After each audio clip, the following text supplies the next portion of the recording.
Hey, notice back in the video, but I'm gonna be doing the reading every day for the next 30 days challenge. Like I'm gonna try to read like 15 to 30 minutes a day. But the book we're doing is The Ghosts of Heaven. This is a book that someone gave me. But yeah, let's get straight into this. So I set 15 minutes on the clock. So I'm inspired by Kai because I saw Kai doing it. So I'm gonna see if I can do it for the next 30 days. And wish me luck. Alright, 15 minutes starting on the clock. Alright. We're going to the introduction. Alright, around 460 million years ago, the death of one of those stars in a supernova causes a shockwave to hit a vast molecule cloud, a nebula made of dust and gas. Words cannot describe how large a nebula is. Only numbers can. It will take a miracle. It will take a particles of 65 years to cross it.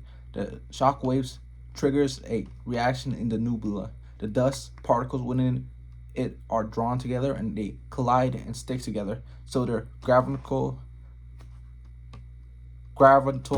attractions cause more and more minerals to coincide. So now a small part of the cloud starts to collapse and spin over the course of the next 100,000 years. The competing forces of gravity, pressure, magnetism, and rotations create beginnings of the solar system. The vast majority of matter forms at the center of it. The spinning disk, the sun around it revolves a mess of gas and dust that will, as tens of millions of years have passed, form the planets.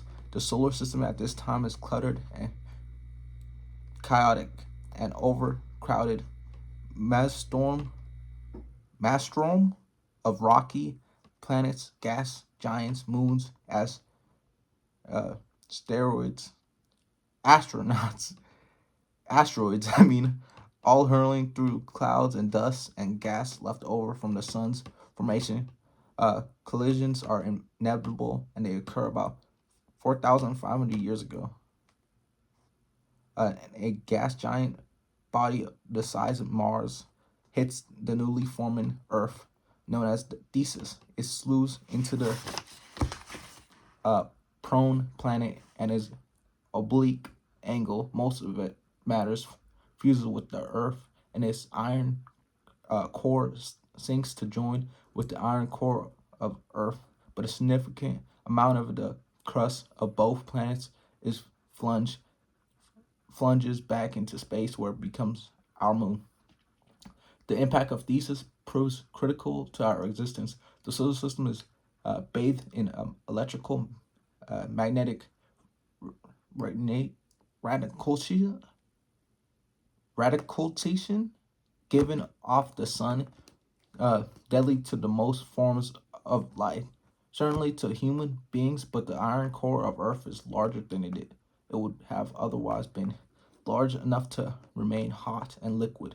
The warm liquid rises and falls in the strong convection currents which the Earth's core, which together with the Earth's high rotational speed gives the planet a powerful magnetic field.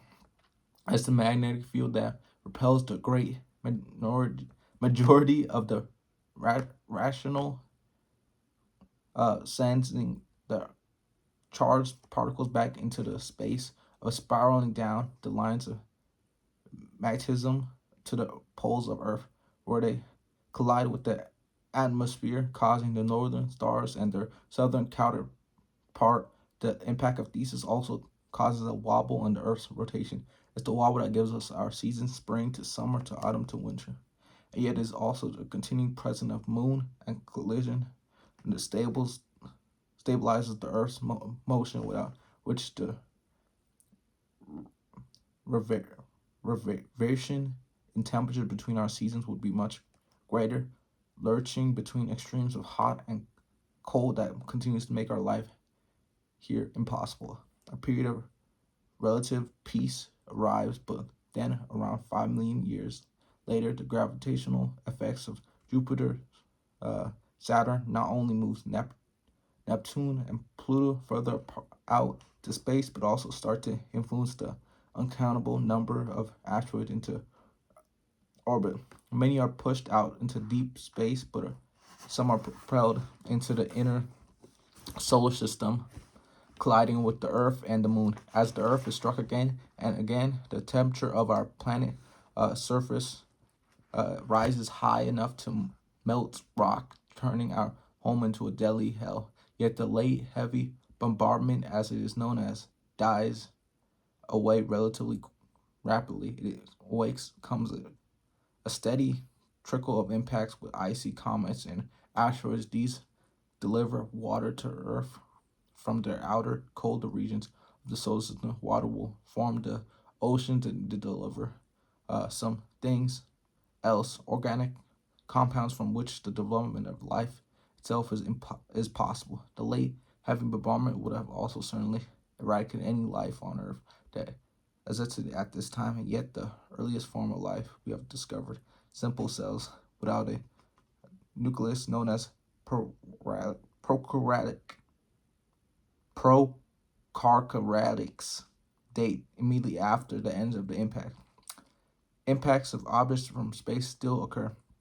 It's believed that times of dinosaurs ended in a mass extinction around 65 million years ago, the result of collision with the asteroid. Even in the life of our own species, events such as Tungus explosion of 1908 or the Biskin meteor strike of 2013 shows that danger is not over. Collision with an asteroid large enough would throw enough dust into the atmosphere to block out the sun for many years, causing vention, and those animals that depend on it to die out of all the species of life that have been extinct, and estimate that 99.9 species are extinct. Yet somewhere in the time since the dinosaurs were destroyed, the mammals that somehow survived evolved evenly, leading to the arrival of Earth some 4,598 million years ago. After its formation of mankind, we clinged to the surface of the planet. We live for the most part in a tiny layer of breathable gases wrapped around a ball of rock fields through space, revolving on the sun. But our path through space is not circular because the sun itself is a traveling, heading away from the galactic center as the universal force expands. So that the shape that we describe as we fly through space is not a line nor even a circle. As the Earth revolves around the sun, which itself moves through space, we form quite another shape.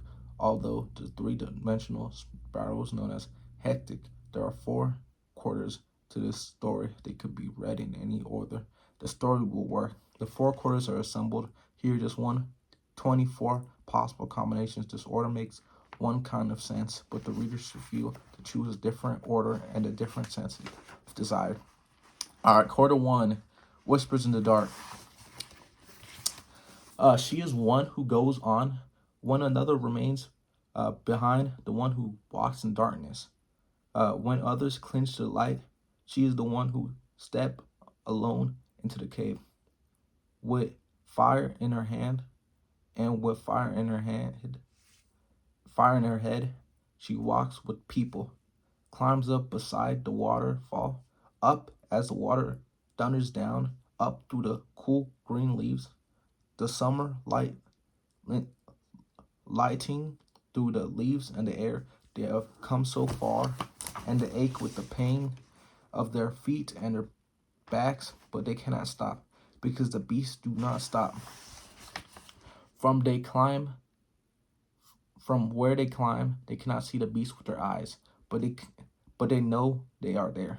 In their mind, they see the deer, their hooves, their hair, their hearts, their antlers on their hearts. Among the minds who have the young, they take their long path into the valley, moving slowly day by day, while the people climb the waterfall to meet them with arrows and spears. Just once she slips her cold feet wet on green moss rock, and close to the spray, the water wets her neck. her face close to the drop. Her gaze falls on the front of a fern, a young plant pushing it away from the rocks. The tip curled tight, curled in close, coiled secrecy, round and round, tighter and tighter. Smaller and smaller, forever it seems she stares, forever it seems, then a hand holds her and holds her to the feet. The waterfall thunders, and they're deaf, muted by its power. They climb in a silence to the year's final camp. In trees, under the cliff, under the high caves, the high hanging dark, where magic will be made, where magic must be made. Her thoughts are deep in the caves through her body. It with the people and the leaf fall camp through the caves, the great lake, the lake that spills itself down the waterfall. The great lake, this that will be crossed to meet the beast at dawn. They are silent for the most part. They speak with their hands as much with their tongues, a gesture to do that, go there. The pointing hand, come sit. Faces talk as much as mouths. Besides, they know what to do. All of them, the old and young, each work hard. Man, woman, boy, girl. Only the very young do nothing. There are no very old. There are no very old. She who has been bleeding for 2 summers will soon give more young to the people. It has not happened yet. There she has been with some of the men, and some of the boys have tried. It has not happened yet. She knows it will. Some of the deer they hunt have come to mate, and out there on the plains, uh, beyond the lake, so the people to make new. The ones who will go to the caves walk and speaks. To the ones who lead the hunt, the ones who will lead the hunt approaches her. He looks at her and tells her food, and the food is she goes to find. While others make fire, and others fetch wood, and others sharpen spears, and the others hunt together from the skeletons of old ones, and the others find the boat they left before.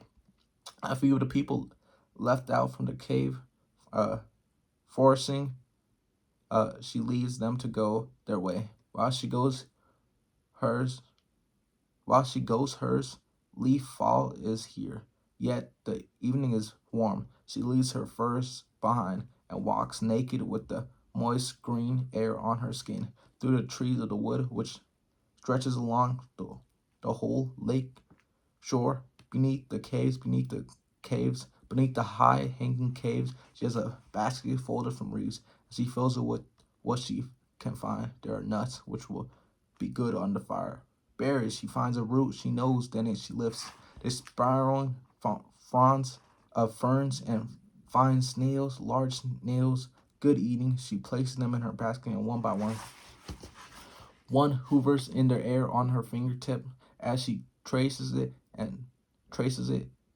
with her eyes, round, tighter and tighter, smaller and smaller, forever, or so it seems. The snail tries to slip her fingers to escape her grasp, and she puts it on the basket.